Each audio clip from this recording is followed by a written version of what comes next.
Standing By, the Terry and Ted podcast, is sponsored by Jaguar Land Rover Laval. Get out of the big city and experience a construction zone-free test drive. There is such a thing.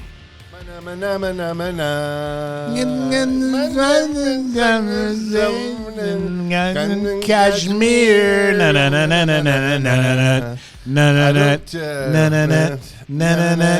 We must apologize because one moment, please. That got stuck in our head somehow today. And I'm not sure how it got stuck in our head, but it did. Hi there. I'm Terry DiMonte. That's my good friend Ted Bird. How do you do? Standing by. Yes. Episode number 7, if I'm keeping count properly. You are? This is exciting. We keep talking about how much we're enjoying this, and that's because we are. We like to tell the truth. And as we do more and more episodes, we get a little more comfortable, get a little more giddy. Increasingly, I enjoy lying, though, as well. Yeah, I do. Right? Yeah, I like spinning a yarn. I like being full of shit every now and again. We talked in one of the episodes that's already gone by about my time in Calgary. I just want to say again, I encourage everybody, if you can, visit the Stampede City. The people are lovely. The Rockies are stunning. I used to live in the northwest corner of Calgary in a community called Arbor Lake. And as Ted would be familiar, I lived about an hour and a bit from Banff. Yep. I could go to Banff for lunch. Yep. And you and I spent time with the family at the Castle in Banff, my favorite hotel in the country. And Allison Bird learned to walk in your house in Calgary. That right? That's where she took her first steps. Really? Yeah. I didn't know that. When we came out and visited you, Allie was born in February of 2008, so we must have come out in late 2008, or maybe it was the spring of 2009 that we came out and visited. But I specifically remember Allie took her first steps in your home in Calgary. Wow. And now she's 5'9". It's unbelievable. Yep. We also, we took the whole family. We went to see the dinosaurs in Drumheller. That's right, yeah. And we went and saw the woo-woos. Did you come with us to see the hoodoos, the voodoos?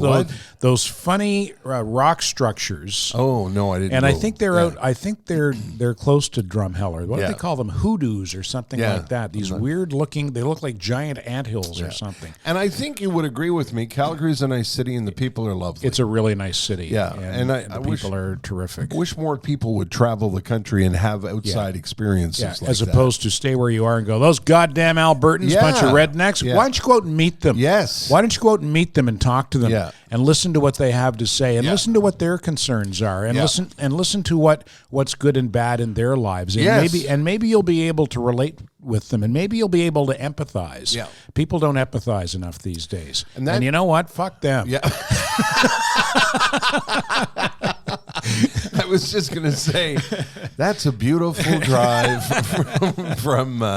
from Calgary through Canmore to Banff. It sure is. As you know, I love to go Fairmonting, and the Banff Springs Hotel is, I think, the nicest hotel in the country. Then maybe once you get to Banff and stay at the Banff Springs, then take a right and follow that. Is it called the Icelands Parkway? It is. Up through, you head up towards Jasper. And stay at Lake Louise. Yeah. Yeah. Yeah, that's right. Yeah. Well, don't go that way because if you head to Jasper, you'll drive by Lake Louise, but that's a whole other story. Well, no, you head towards Jasper and stay at Lake Louise. That's right. Have I got that right? Yeah. Yeah. Did I take you to Lake Louise? No, but I've been there. Okay. Yeah. Did we not spend we had a couple of nights at the castle, didn't we? I think so, yeah. Did we go to Lake Louise? Maybe we did. I don't know. I know that I've been there before. Right. I just don't remember when. And my point about outside experiences leads me to ask me a question. I'd like to ask me a question. I'm sorry, I'm not taking any questions from me right now. Perhaps I can ask me later. It leads me to ask you about your experiences. You spent time in at the radio station in Ganawagi, and also since you left Shome, as you pointed out just before we went on the air, Well, we're not on the air, but you know what I mean. Yeah. You said it's been 10 years since you worked at Chom. I didn't realize time had come back. Actually, it's closer to 11 now. If we're it? in August, yeah, it was my last day. Hurry up before it's 12. Yeah. I left at the end of 2009. Yeah. Because I had a falling out with the program director, and just thought to myself, I don't want to stay here and work and be unhappy, so I'll see what else is in store for me. So while you were flitting back and forth between Calgary and Montreal on these lucrative long-term guaranteed contracts, I was chasing crumbs on tiny little radio stations that you could barely hear, if you could hear them at all. So I've got to say it's gratifying to be back here with you and riding your coattails once again. So I've worked at 4 radio stations since leaving Chom. And you know the old expression, it all started at a small 5,000 watt radio station. For me, it's all going to end at a small 5,000 watt radio station. K103 in Ganawage, TSN 690 in Montreal. Pardon me. Where I thought I would probably ride out the string, but then the guy who was in charge of Chom when I resigned became the new boss at TSN, so that was the end of me. His first order of business was to show me the door. And then I worked very briefly at a little country station in Ganawage called Kick Country. And then I went, and I'm still at CHSV Light 106.7 in Hudson, which is a lovely community just outside of Montreal. And it's a small community radio station, and I don't mind that one bit, because I think that's going to be the future of radio. I do too. The small community stations. Yeah. Those are going to be the places that survive. If they're smart and they figure it out, that's where it's going. Yeah, and I'm, I don't make nearly as much money as I used to, but I'm happy to have the job, because a lot of guys our age who've been run out of the business can't get jobs anymore. That's right. So the K103 thing came about post-Chom. I was trying to figure out what I'm going to do. Options in Montreal for radio are very limited because Bell, which owns Chom, owns most of the other stations as well. Yeah, there's one other radio station, one other English radio station. I also think that this is a sign of how things are in the English community these days. Bell owns the four English radio stations, and Cogeco owns the 5th, and then there's CBC. Yeah. So there's no place for me at CBC, because I'm just not a CBC type of guy. Right. I'm a get a haircut, get a real job conservative. I'm not a card carrying conservative party member, but my politics lean conservative, and of course the CBC is very liberal, very woke. So I'm not going to fit there. And there was nothing at the Beat. No. So I don't know how it came up, but whether I thought of it or whether somebody said to me, why don't you see what's going on in Ganawage? Because K103 has been on the air in Ganawage, which, if you don't know, is a Mohawk reserve on the south shore of Montreal. K103 was opened, I believe, in 1980. 80 or 81, I'm not sure which, by a gentleman from the community named Conway Jocks. And it has been a community institution in Ganawage ever since. And a lot of guys from the other side of the river, myself included, have worked there. A lot of guys cut their teeth there and then went on to other jobs in more mainstream radio. But I thought, okay, well, maybe because I had just left Chom and there was, it created a bit of a stir and it got media coverage. So I had some profiles. So that's how I pitched it to K103. Listen, I can come and work for you guys and maybe bring a little profile to the radio station and to the community. And I dealt with a guy named Chuck Barnett, who's one of the smartest and funniest people I know. And right now, Chuck is farming. He's running a farm. And running it extremely well. Like, Chuck is just, anything Chuck puts his fingerprints on is a success. And at this time, he was the guy who was, and this was among many other things he was doing. I think at that time he was also running Mohawk Internet Technology, which is because Ganawage has its own laws, because it's autonomous sovereign territory. Sovereign territory. Yeah. Sovereign Mohawk territory, it's become a hub for internet gambling. And a lot of the servers, and I don't know shit from IT, but a lot of the servers, a lot of internet gambling was funneled through, the technology was funneled through Kahnawake, and Chuck ran that. And he also, as a service to the community, was in charge of the radio station. So anyway, Chuck and I struck a deal where I got paid out behind the radio station next to the garbage bin every Thursday, a big fat envelope, thanks to some local businessmen. And there's some money in Kahnawake. Yeah.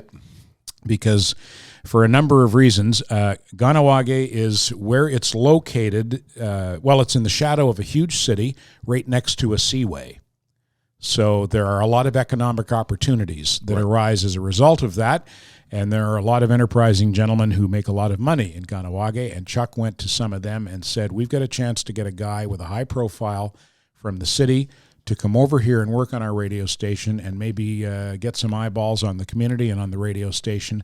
And it would do us good from a public relations standpoint, because it's ebbed and flowed over the years, but at times, and I mean, think to the Oka crisis of 1990, there's been a lot of hostility between communities, and they just saw this as an opportunity to shine a positive light on the community through someone from outside. So I went and I worked for 2 years, in Kahnawake on the morning show with Java Jacobs, who was the host of the morning show, and Paul Grafe, who's he's originally from Hampstead and still works. He's worked he's worked on and off at K103 for close to 30 years.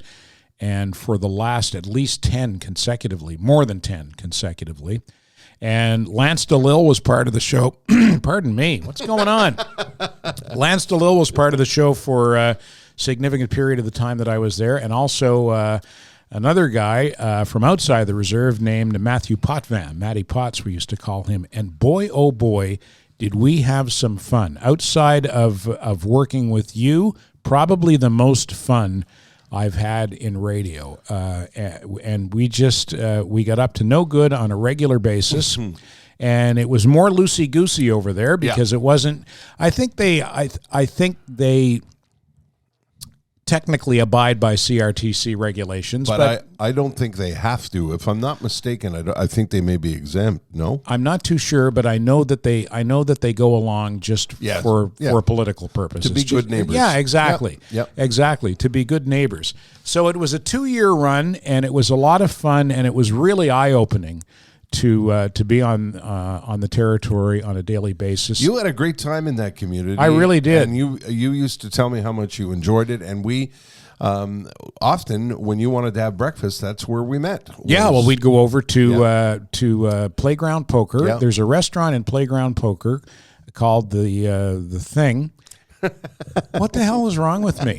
I can't even remember the name of it. Well, you're pushing 100. Yeah, now, I know. I know. Well, I've eaten there 1,000 times. Why am I blanking on the name of it? Yeah. Anyway, it's on the restaurant in Playground. Exactly. Right. And boy, is it a good restaurant.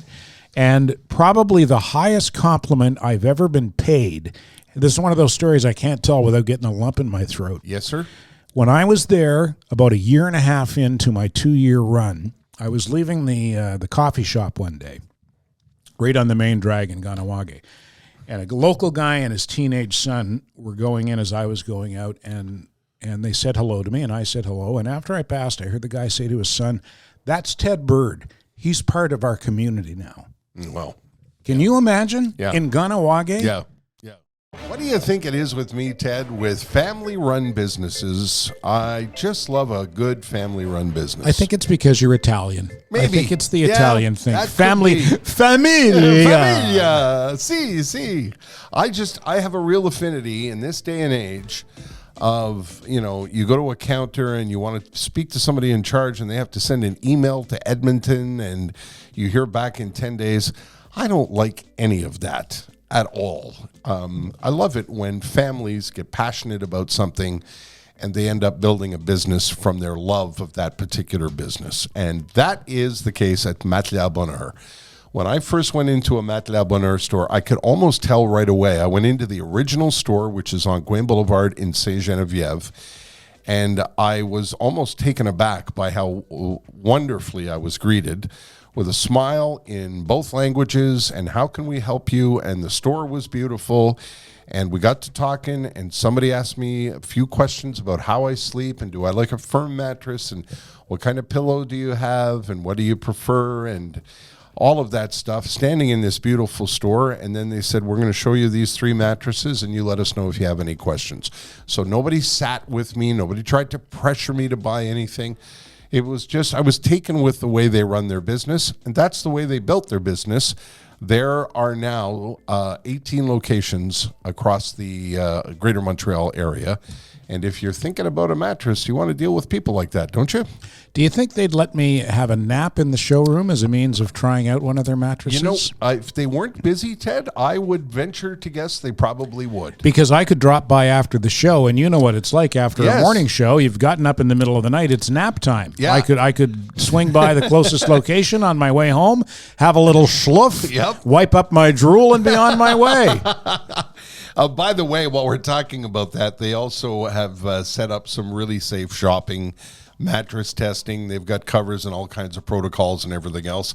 And you've got to know that, by the way, you could stop at the original store in St. Geneviève. Oh, there you go. And right around the corner, you could get a hot dog at La Roulette. How about that? There are, let me see, I want to make sure that I get this right, 18 locations in the greater Montreal area. There's lots of places to buy a mattress, but if you're thinking about buying a mattress, don't do anything before you visit Matelas Bonheur, matelasbonheur.ca. I mean, we wanted to talk about, you know, where you've been and what you've done since we parted company at Shome, but I also, I equated it to my time in Calgary, because these are experiences that I encourage people to have. Yeah. You know, as much as I want you to go see, you know, what the Rockies look like as you drive towards Banff, you should head over to Ganawagi and experience the welcome that you would receive there, and educate yourself and find yourself in new experiences with new people. It's not just fascinating, but I think it's enriching. It's an enriching absolutely experience, and I saw that happen to you as you spent time with the community over there. Well, it doesn't happen on one visit. You don't just drop in and they embrace you. You know, that's a tight-knit community, and it's a guarded community, and you can understand why. Yes. And for someone to say that about me, it was such a high compliment. Yeah. And you know, it just said to me that I've somehow, somewhere along the way, I did the right thing to crack that nut, to be able to ingratiate myself into that community. And I didn't do anything, you know, I didn't have any sort of, okay, here's how I'm going to win over Ganawagi. I just went in and I was just me. Well, you were just yourself. And tried to do the next right thing every day there, and it seemed to work. And I still have friendships there. I talk to Java and Lance in particular on a regular basis. Mike DeLille, who's the former Grand Chief and was the Grand Chief when I lived there, is one of the biggest New York Giants football fans that you'll ever meet, as am I. Right. And so every year for the season opener, Mike has me and Sam, Right. My son. We go over and go into his basement, which is a shrine To the Giants? He must have $50,000 worth of memorabilia in his basement. Wow. I have never seen anything like it in my life. So all the Giants fans from Ganawagi and me and Sam go to the ex-Grand Chief's house, not only for the season opener, for the draft, which is in the spring. We usually go and we sit outside and have a barbecue. Nice. And it was a great experience. You know, when I look back on, I walked away from Shome. I walked away from a good job that was paying me a really good salary with a lot of perks, and it was, on the one hand, it was a stupid decision. It was a rash emotional, like they say, don't make decisions when you're in an emotional state. When I quit Shom, it was emotional. It was like, fuck you. Yeah. Fuck you. Yeah. I'm out of here. Yeah. Fuck you and the horse you ran And in you, on. and you. Yeah. And the whole fucking bunch of you. And wait till you read my blog. Yeah. So, but if I hadn't left, I could have handled it better. Let's just say that. Okay. But if I hadn't left, I never would have had that Ganawage experience, which is one of the most rewarding and enriching experiences of my life. We'll get to the blubbering in just a second, but are you a believer in that's the way the universe unfolds, that No. I have made far too many bad decisions in my life to believe in that. No, what I believe in is you get what's coming to you, right? And you have to live with the consequences of your actions. Okay. And you try to make the best of it, right? And making the best of that decision to walk away. To sabotage my career, basically, and walk away from that really good job. Part of making the best of that was that experience in Ganawage. So rather than regret what I lost, I try to look at, okay, well, what did I gain from that experience? What were the positive outcomes from that experience? And definitely the 2 years in Ganawage are at the top of the list. I thought I would take this opportunity also to do dispose of another myth, which is that we were paid millions of dollars to do what we did. No. Now, I'm going to tell you that we were well paid to do what we did, and it took years to get us into a six-figure income. That's what it was. It was a very low six-figure income. The wild stories about the millions of dollars that we earned to do what we did they were fantasies. If we did what we did on French radio in Montreal, because the market is that much bigger, right? So you get paid according to the size of the market. But the English market in Montreal is a medium market at best. Very well paid to do something we love to do, with a lot of perks like travel and everything else. But it wasn't millions of dollars. I just wanted to put that to rest, because I would read things in the paper about me, and in the days when Mike Boone was the columnist that covered the radio and television beat in the day, and Mike was very, very good to me. I've always been grateful to him. As a matter of fact, I've had a couple of email exchanges with him in the last year or the last few months since my quote unquote retirement, and thanked him for he was always. He covered the radio and the media scene. He could be pretty tough. He could be caustic. Yeah, he could be caustic. Yeah. But he was always nice to me, and I thought it was a little bit helpful to my career. But there were other people that would, they would print these stories about us making millions of dollars to do what we did. I don't know what they were thinking, or where they got that. And that just, without telling you exactly what we made, I started at Shom for $35,000 a year. I'm trying to get back to 35. What's so funny? Nothing. And we slowly over the years, we got raises because we did well, and like I said, very, very low, six figures was what I think both of us were doing at our peak. Yeah, and what has happened with the radio business is that they're not paying that money anymore. Well, they've devalued what we they've do. Hugely devalued. They're not interested in what we do. They're not interested in creative. Yeah.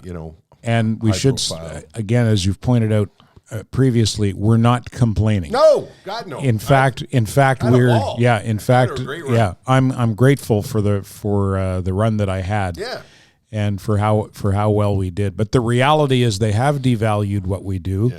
This has devalued what we do. The internet has devalued what we do, because now it's anyone can do it, right? And literally anyone can do it. I mean, anyone can do it, but can anyone do it well? That becomes the question. Yeah. So the challenge of podcasting, I think, is how do you cut through the clutter? Because there's so much clutter. Maybe we should on just the internet. yell. Maybe, I don't know. Well, I think, you know what? I think we're lucky because we have fallen in at their invitation with a group that have already established themselves in the podcasting game. So I think between having some experience as broadcasters and having the support of some successful podcasters, I think maybe we've got a leg up and we can make a go of this. Here's hoping anyway. Jesus, Murphy. I could use a break. Christ almighty. Take a breath, Birdman. Now, I'd like to, if you don't mind, address the blubbering, because this is Poseidon. Do any of the other guys on the podcast you host or co-host with do a lot of crying? A lot of what? Sorry, Crying. Like Like weeping. Like tears from the eyes. and all that shit? Tears from the eyes. Yeah. Mm-hmm. Not that I know. He's going, why is he asking me that? Why, you guys want to cry? You want to have a cry? Well, any moment now it could happen. Yeah, well, there's a couple of cries. There's what I like to call is the World War II veteran cry. Yeah. Which is, and I mean this with deep respect. Oh, boy. As you know, Yeah. I'm a World War II history buff. I have an immense amount of respect for, people who served and landed on the beaches in Normandy. But there is, if you watch World War II documentaries, which I do, anytime there's anything on the History Channel, I'm always, on it like a smell. And when you interview veterans who were taught not to cry, Well, that generation. Men don't cry. yeah, you keep Suck that it up. in. Yeah. You keep that in. But when they get to their 80s, Yeah. and they begin to tell the stories, they like to remind you that they're not crying. Well, there was. Do you want me to tell the Charlie Martin story? Yes, yeah, sure, please do. Charlie Martin was a veteran of the Queen's. I think he was landed with the Queen's Own Rifles on D-Day, and he's passed away now, as most of them have. Yeah, there are very that's few the left. thing, yeah. Because any guy who was 20 years old on D-Day is 100 now. Yeah. So Charlie Martin. Is that the that's I don't know if that's the math exactly, but it's Actually, pretty close you're to pretty it. spot on. Yeah. Yeah, there you go. So there was about 20 years ago.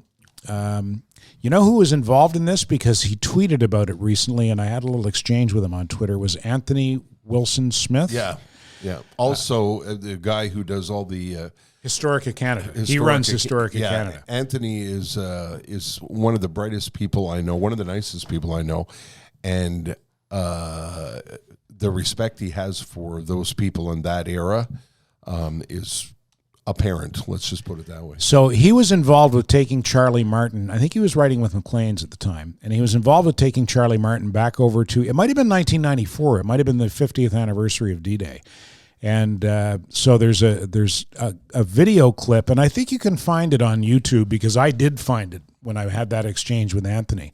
And they've got Charlie Martin at the cemetery, and he's going up and down the rows, and he goes, there's a bunch of good, and there's old place. He was a good man. And then you see him take his handkerchief out, and he starts to wipe his eyes, and he goes, I'm not crying. While he's crying, while he's sobbing, but insisting that he is not crying. Yeah. Because of that generation. And it was that generation. I used to enjoy watching them trying to stifle their cry. Yeah. Because they always end up looking like Dizzy Gillespie. Their cheeks puff out like this. Yeah. And they're like, I'm not crying.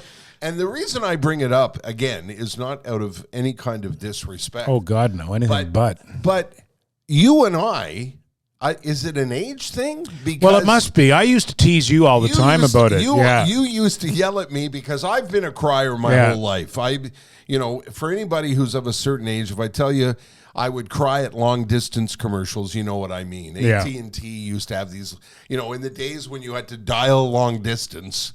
And they had these, television commercials. You can go on YouTube and find them. There were days where you had to pay for long distance phone calls. My mother and father would set the timer on the oven to 10 minutes and then call their my grandparents in Toronto, and the timer would go off, and we'd have to hang up the phone, otherwise we'd be bankrupt from the long distance charges. And AT&T used to have these commercials about calling home, and I would get all weepy, and you would say to me, "Stop your get a hold of yourself for Christ's sake."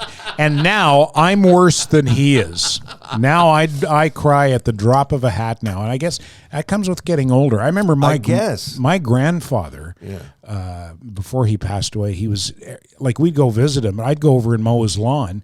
And he'd give me $5 and cry when I left. I guess there must be something to it, because first of all, I'm more apt to cry now. You know. Well, you're also Italian. That's fucking Italians will cry at anything. That's very true. Have you ever seen the YouTube video of the Italian fireman who rescues the kitten? No. Have you seen that? No. Oh my God! Just Google Italian fireman rescues kitten. Okay. And he's this big, strapping, bald-headed young Italian guy, and he reaches down into a gutter or something, and he gets this little kitten out, and he brings it up. And his buddies are all patting him in the back, going, "Let's get him out. Let's get him out." Oh my God! I cry just thinking about it. He just loses it. I've seen it, and I've actually just found it. It actually pops up on auto search. Oh yeah? Can you play it so that it's on the camera screen? No. So that it's on the camera screen? Can the people see it? Can you in put TV it on, land? Put it on Here the, it is. Here it put is. It on the blinking light. Have you ever seen this, Ted? All right, here we go. There, 27. Audio, or are we gonna get bamboozled by Italian. Okay. Giada Zamini? No, she's not important. Okay. Sorry, Giada. All right, here we go. Hold on, because I gotta figure this out. All right. You want to put it up on the flash? He's got it up on the screen. Yeah.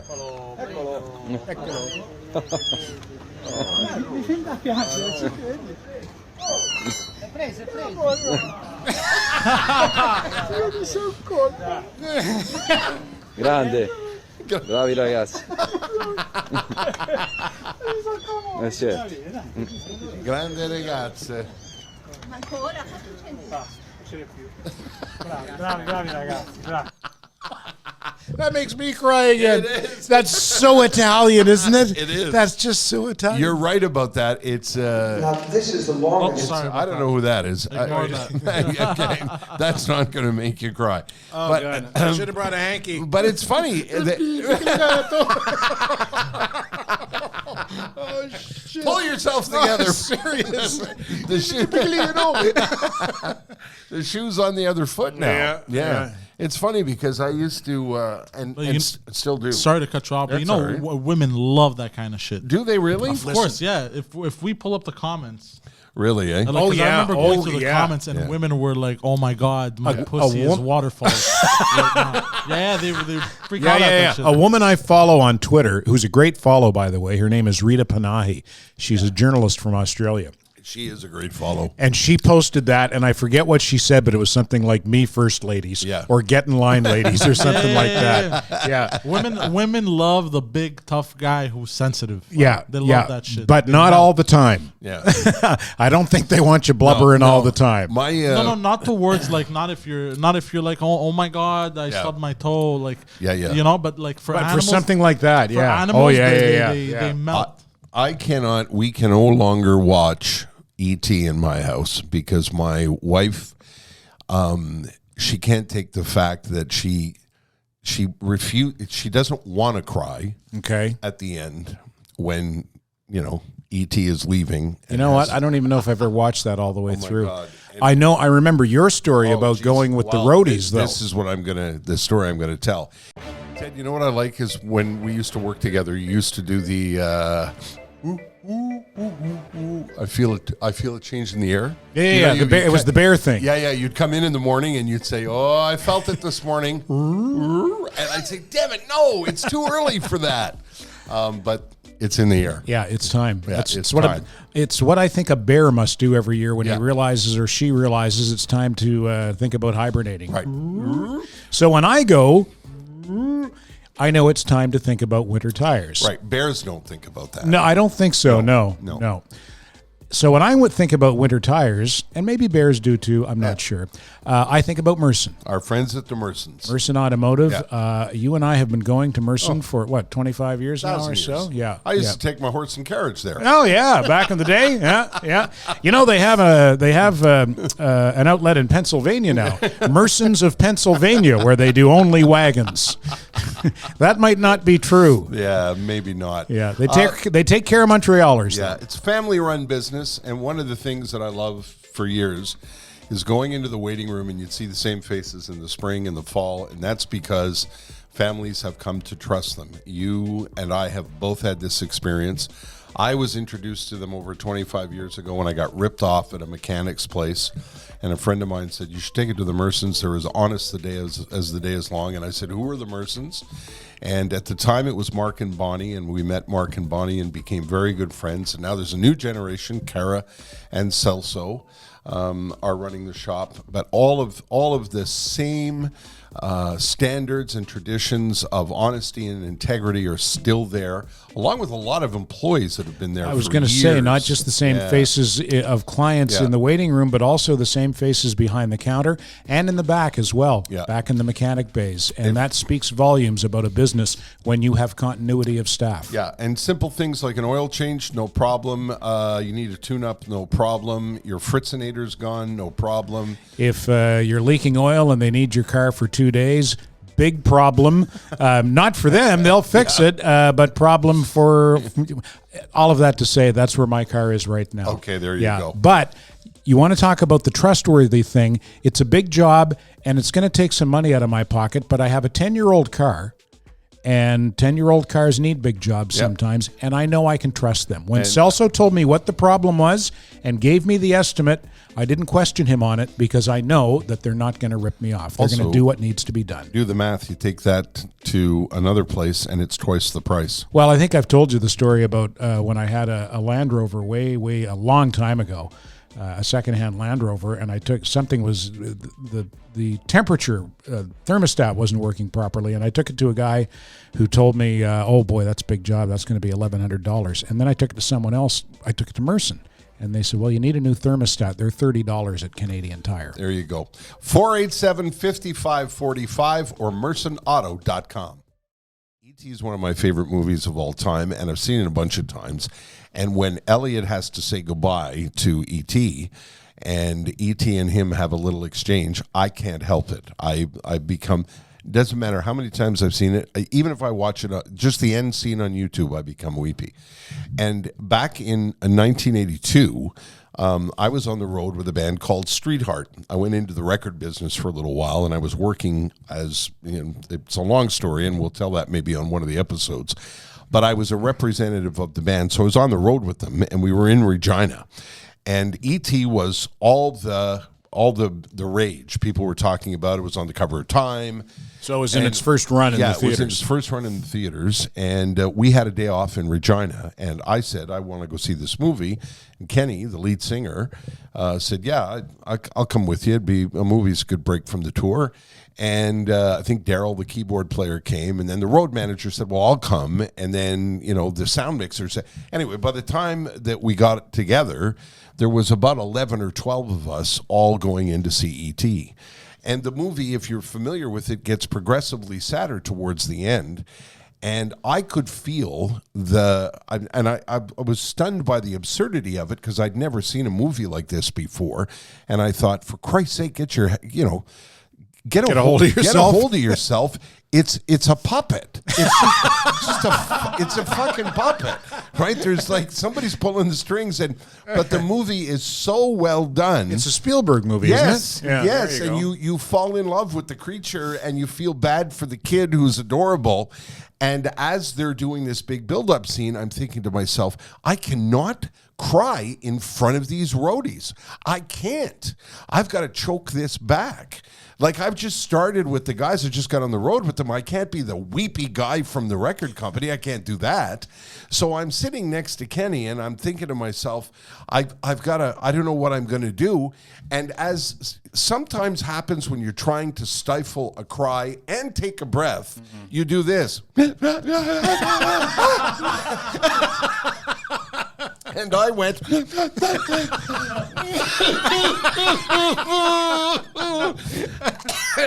and rather than make fun of me, Kenny began to cry, and Daryl began to cry, and the road manager, and before you know it, The whole row was weeping. Christ. And it's a story that I love to tell because it's a great story. It's so anti-rock and roll. And Kenny, rest in peace, used to love when I would tell that story because he they made fun of me because of the deep, that whole thing that happens in a quiet movie theater. Yeah. But and so when we first started to work together, I don't remember, but there were times where I get a little weepy, and you'd say, "For Christ's sake, get your shit together." Yeah, and now I swim for exercise because I can weep openly in the pool and nobody can tell.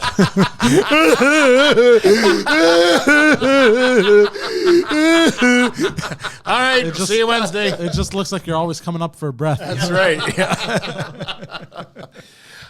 Let's take a moment to compose ourselves and talk about the good people. Squeaky voice. Our good friends, our biggest supporters for the podcast are at Land Rover Jaguar Laval. And this is I love those guys. Family-owned business where they take a lot of pride in what they do. And boy, do they sell high-quality luxury automobiles worth the drive to Laval because of who these people are and how they do business. Nino and Renato Di Cubelos are second-generation car dealership owners. Their dad started in the business.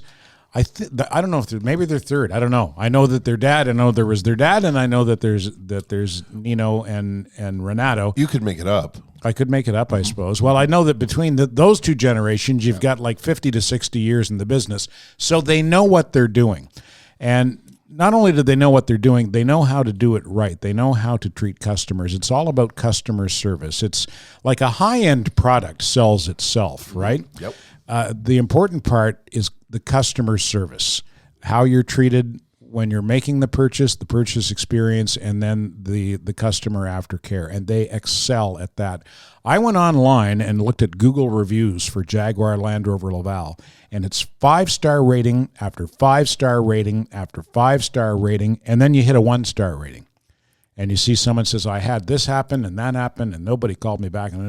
And they respond to every complaint.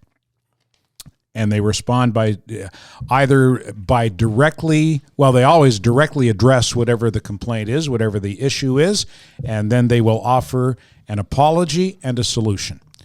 And but those are rare. Yeah. Like that pops up for every 15 or 25-star ratings, there might be one that's not 5-star, and they address them all, unless it's just an obvious troll job, right? And I wouldn't be surprised with the way the internet operates if it's not competitors, trying to make them look bad. Listen, these guys know how to do it right. And by the way, don't do what I did years ago. You make a judgment, you think, I know what the price of that car is, and that's way out of my league. Before you do that, go find out about some of the great models that you can have at what I like to call an entry-level price for a luxury car like that.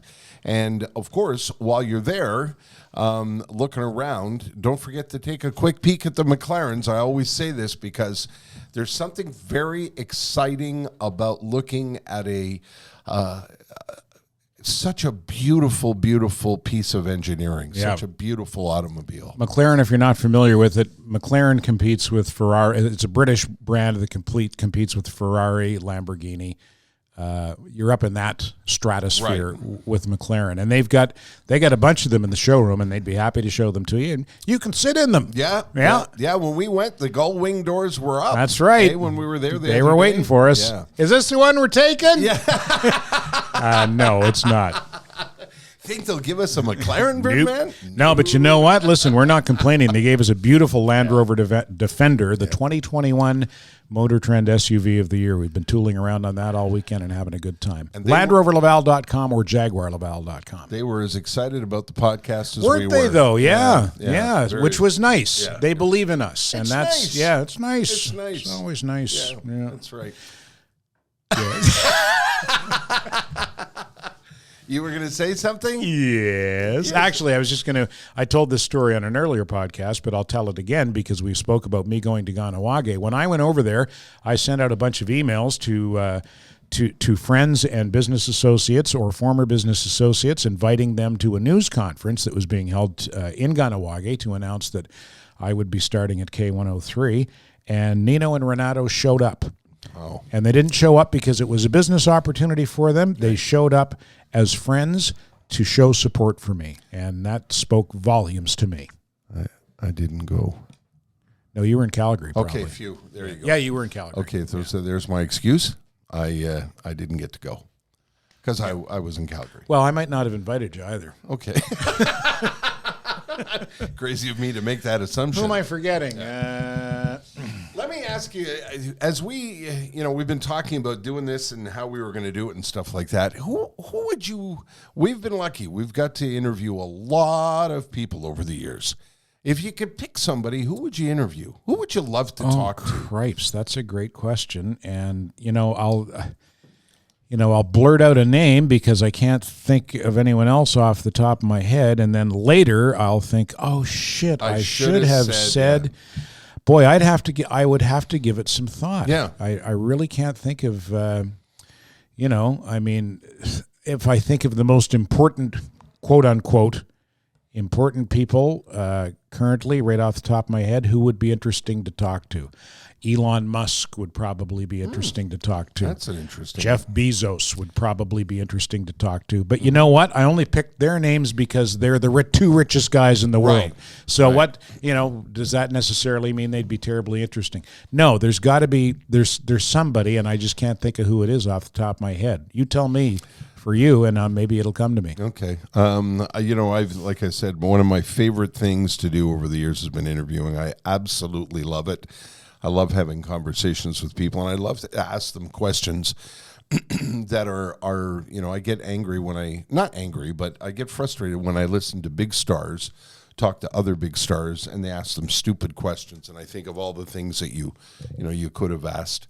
I from a kind of sort of fluff point of view, I'd love to sit down with Al Pacino. I'd love to talk to Pacino and sort of quiz him a little bit about some of the roles he's played and some of the choices that he's made. Although I think he'd be a difficult guy to talk to. Yeah, that's the first thing that occurred to me with him. I don't want to talk to anyone difficult. I want to talk to somebody who's engaging and forthcoming. Yeah. Someone who I don't have to drag it out of, you know? And, I've been lucky enough to speak to, a lot of people in the music business. Clapton's another one I would love to talk to. I'd love to sit and talk to Clapton about, it's like his life has been quite a tapestry, quite a roller coaster ride when you look back at it. He's on the outs now, though, with the woke crowd. He's going to be canceled any minute. Yeah, because, him and Van Morrison. Yeah. Well, Van Morrison, were you with me at the Van Morrison show? No, but I heard. What a crabby arsehole he is. Jesus, Murphy. He was so distracting. He spent the whole show berating his crew, and I mean screaming and yelling at his crew. And I got to be honest with you, that's the kind of guy I want to say to, hey, what do you have to be such a crab? Have a little gratitude, why don't you? Come on, it's a pretty good run you've had there, Van, no? Yeah. You know who would be interesting to me? I'm just a big fan. I have no idea what kind of person he is, but I'm a big fan, is Jason Statham. Oh, yeah. Yeah. I always enjoy his roles, his acting. My favorite movie of all time is Snatch. Yeah. I love that movie. Maybe Guy Ritchie would be an interesting guy to talk to, because he makes some fantastic movies. Very clever, very, very funny.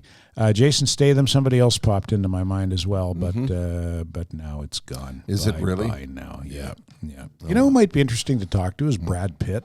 Yeah, I think Brad Pitt's a terrific actor. And he won me over in Snatch, where he played the role of the Irish gypsy boxer. What was his name? Mickey. Mickey. Why do all the caravan invent the fucking wheels? Like, I just thought he was a pretty boy before that. No, but he won me over in that role, and I've watched a few Brad Pitt movies since then. He's a good actor.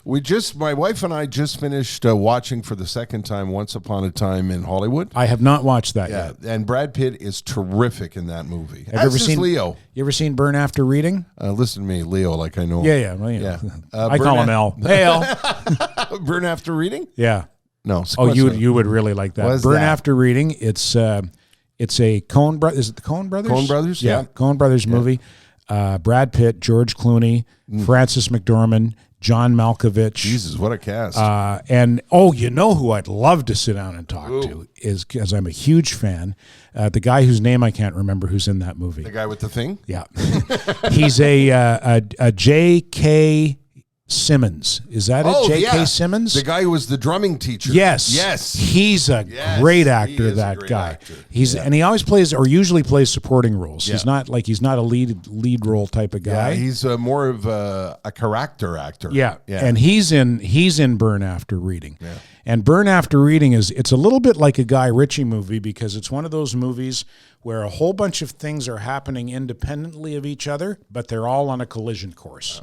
And at the end of the movie, all of these subplots crash into each other at the end. And J.K. Simmons plays a CIA agent. He's like one of the top CIA guys, and this other guy is reporting to him, and he gives him a report at the end about all the goings on at the end of where everything collides at the end, and he goes, Palmer, what have we learned here? Palmer says, I don't know, sir. And he goes, I'll be fucked if I know either. It's just the way he delivers the line, and then he closes a folder, and that's the end of the movie. Yeah. Wow. Yeah, he's just so good. He's just so good. And I think he'd be an interesting guy. Time to tell you a little bit about our title sponsors at Jaguar Land Rover Laval. I was up there the other day because I had to reluctantly return the Jaguar F-Type P380 Sports Coupe that they loaned to Terry and me to drive around for the weekend. The last time we recorded some of these podcast episodes. What a beautiful, beautiful car. Goes like stink, too. And that's why I had to also inform them that when they get the photo radar ticket, that'll be for me. Just forward that to me. Actually, I don't think it's going to be that bad, but no. I did see a flash when I was going across the Illitort Bridge in the middle of the night, so that can only mean one thing. Now, when I went back up there to return the car, I was talking to Nino Di Cubelis, who is the president and owner of Jaguar Land Rover Laval, along with his brother Renato. Nino was telling me Jaguar races in the E-Series. You know what I mean? The electric cars. I do. They look like Formula One cars, but they're electric cars. Jaguar has a team. You know who one of their drivers is? No. Sam Bird. No. Yeah. You're kidding. Yeah, not my son, Sam Bird. Oh, okay. but a Sam Bird nonetheless. If any of the Birds were going to be race car drivers, it would have been Charlie. Yeah. I'm telling you, if I was a billionaire, Charlie Bird would be driving in Formula One right now. Yeah, he is to say he's a master of automobiles would be a bit of an understatement. When they when Jaguar Land Rover Laval gives you an F-Type for the weekend, it's a good news, bad news kind of deal, eh, Ted? Because the good news is I got an F-Type Jaguar for you for the weekend. The bad news is you got to bring it back. Yeah, but you know what? You may as well be grateful for the 2 or 3 days that we had it. What a spectacular vehicle. And it doesn't matter what kind of Jaguar you get yourself into. It's high-end luxury and pretty good bang for the buck on a comparative level. That F-Type is a spectacular sports coupe. That's a top-of-the-line sports coupe, and you can get into that for under six figures. And I know a lot of people are going, oh, yeah, but you know what? There is a market for those cars. Yeah. There are people who can afford those cars, and under six figures is a really good deal for a vehicle that beautiful. And as I said to you when I was sitting in it, it's beautifully designed, an absolutely beautiful design for a sports car. And of course, when you're at the dealership, you could also wander over and have a look at the Land Rovers too. And Jaguar Land Rover Laval does it right at every level. They have a spectacular product and they have spectacular service, and that starts at the top with Nino and Renato and goes all the way down. They have family who work there, and it's a family-run business, and they'll treat you like family when you go in there. They treat their staff like family. Well, that's because some of their staff are family, but even the ones who aren't family get treated like family, and you will be too when you go to Jaguar Land Rover Laval. They're on Carrefour, corner of Chomedy in Laval. That's where the new car dealership is. For the certified pre-owned and McLaren Montreal, you're just a little bit south of there on Chomedy Boulevard. Go up just to have a look. They'd be fine pleased to show you their spectacular lineup of vehicles. And I suppose you could ask for a spot of tea because they are British luxury vehicles. With Nino and Renato, you're probably better off asking for an espresso. They can probably round that up for you a lot quicker than a spot of tea. You can also visit them online, of course. Visit LandRoverLaval.ca or JaguarLaval.ca. Poseidon, are you a fan of the Marvel movies? The Marvel? Yes. You are, eh? Yeah. What are we missing? Did you like comic books? Did you guys like comic I books? liked some comic books. I was an Army comic book guy. I liked Sergeant. Yeah, you wouldn't know these Sergeant Rock. Yeah. And Here's the thing: I've never read a comic book in my life. But you love the movies? I love the movies. Okay. They're very like enjoyable. Okay. There's not they're full of action. There's some comedy. They're two guys out of your age category that would should see one. What should we see? I remember really enjoying Thor. Hold on. Every time Every time I hear the word Thor, I think of the joke. I think it was Ragnarok. No, because there was a lot of comedy in it. Oh, was there? It was, I think, one of my favorite Marvel movies because I remember it being hilarious. Okay. Thor, it was, I think it was Ragnarok. I have Skikatia. I'm Thor. Yeah, it was Thor. Skiatika. Yeah, there you go. It was Thor Ragnarok. That I really enjoyed. All right. There was a lot of comedy in this one, so if I were to pick one, it would be that one. All right. Who's the star of that? Is that Chris somebody or other? It's Chris the guy Hemsworth. with the thing. Chris Hemsworth. Chris Hemsworth, yeah. Tessa Thompson. There was with Waititi. Yeah, Taki Waititi. Which by the way, they wanted to cancel him because he was. That was idiotic because he did the what's the name of the movie about the kid who hides the Jewish girl? Yeah, that's Jojo Rabbit. Jojo Rabbit. That movie is so spectacularly done. You have to see it. Yeah. And that's, Waikiki Beach is the guy who wrote and directed that, right? What's his name? Listen to me. The guy's an award-winning filmmaker. Yeah, he's from New New Zealand. Zealand, Yes. and his name is... Taika Waititi. Yeah, he must be Maori, is he? I'm not sure. If you ever want to have a good cry, oh boy, I know what you're going to say with the hoo-ha. watch a haka. Yeah, is that what it's called? Yeah. With the hoo-ha and at a funeral. Let's not talk about it anymore. But do you guys know why they wanted to cancel him? Did he do something too? No, he was making out with two broads at the same time. Is that right? Yeah. Okay. All right. Well, That's not cancelable. That's applause worthy. Seriously. But how does that even hurt anybody? I don't know. And puis aussi, c'est pas mes affaires. Yeah. Hey, it's none of my business. Let me tell you a quick Thor story. I saw this online. It's a true story. It was about 2 years ago. Somebody in Alberta, after they legalized, I think in Alberta you can buy pot at the dispensaries now, eh? Yeah, you can. So somebody made a fake ID because they wanted to go to the dispensary and buy pot, and they took Chris Hemsworth's picture from Thor. And as for the details on their license, and it was like an Alberta license, like they had forged they'd gotten the template, and the name was, I think it was Thor. What is it, Ragnarok or whatever? Ragnarok, yeah. Yeah, Thor Ragnarok, 69 Big Hammer Lane. Oh, that's funny. Calgary, Alberta, with Chris Hemsworth's picture. And he got rejected, but he got rejected because it was out of date. It had expired. No. Yeah, not because he was Thor Ragnarok who lived at 69 Big Hammer Lane. That was perfectly okay. But this is expired. You can't use this, sir. I'm sorry. We can't. 69 Big Hammer Lane. Well, there you go. There's our movie recommendations why we cry and assorted other things on episode number 7 of the podcast. Standing By, the Terry and Ted podcast is sponsored by Jaguar Land Rover Laval, where the luxury is unmistakably British, but nobody wears a top hat or a monocle.